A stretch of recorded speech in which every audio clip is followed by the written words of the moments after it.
Trolls are going to troll. My advice for you guys, do not engage. Rarely does anyone go on social media because they want to have a whole new perspective. Social media and the algorithms are designed to take people further and further down a rabbit hole to an extreme. Don't engage with trolls. They're not really coming for help. I find them to be, 10% of the people genuinely want to understand. Most people want you to justify why they're upset and justify some complaint that they're going to make to a coach or back to some other judge or official. Stay away. Stay away. Really, honestly, stay away. It's very important.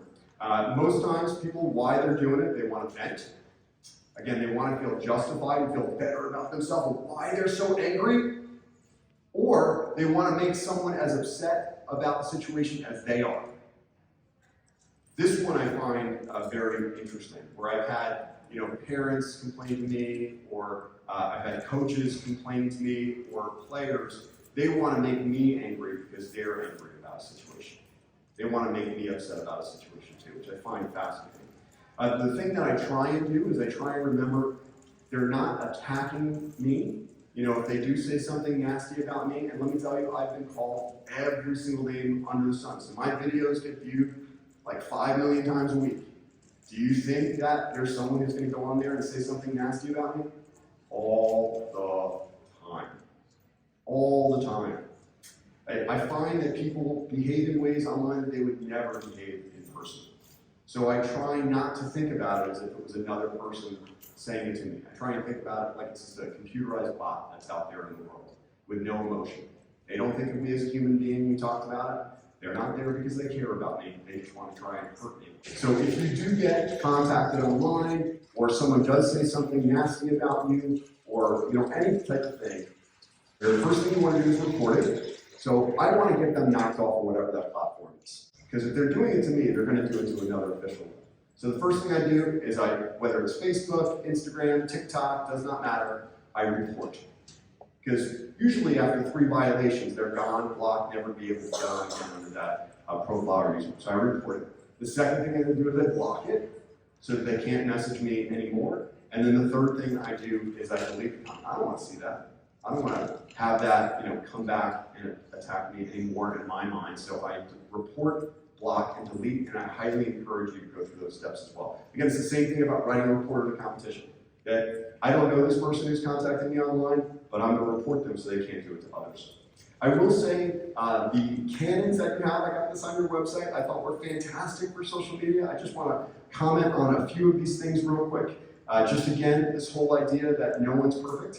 I'm a big believer that if you act infallible, everyone will do everything possible to try and fail you. It's very important. So I am very humble, and I also try and recognize that I'm not perfect and I make mistakes all the time, and my fellow referees are human and they make mistakes all the time. And I get asked all the time to make, explain calls that happen, all around the world. And one of the first things I say when I do try and explain calls, I say, hey, I wasn't there. I didn't see what they see. We're watching this at 50 frames a second from 20 different angles. They had to watch this in real time, in a matter of seconds and whatnot. That factors into it. I try and explain that to people, so it's very important. I love these, be polite, be respectful online as well. Always, always. We want to model the behavior we want to see from other people. It's very important. And again, I said we're not viewing the event from that judge's or referee's perspective, so very important. People are going to come to you and ask you for your opinion. Again, push them back towards, that judge, I wasn't there that day. If you have a question, you've got an inquiry process that you can do, file that inquiry, and then you can possibly find some more. Try not to be a know-it-all. That's really annoying to your fellow officials as well. Not everyone may be at your level. You might not know as much as you think you do. Okay? Try not to be a know-it-all. Judges should never post anything that's disrespectful about coaches or spectators or for competitors or a school or an institution or anything. You need to know that everything you put down, even if it was like something you thought was in a private message board or a closed group, can go anywhere.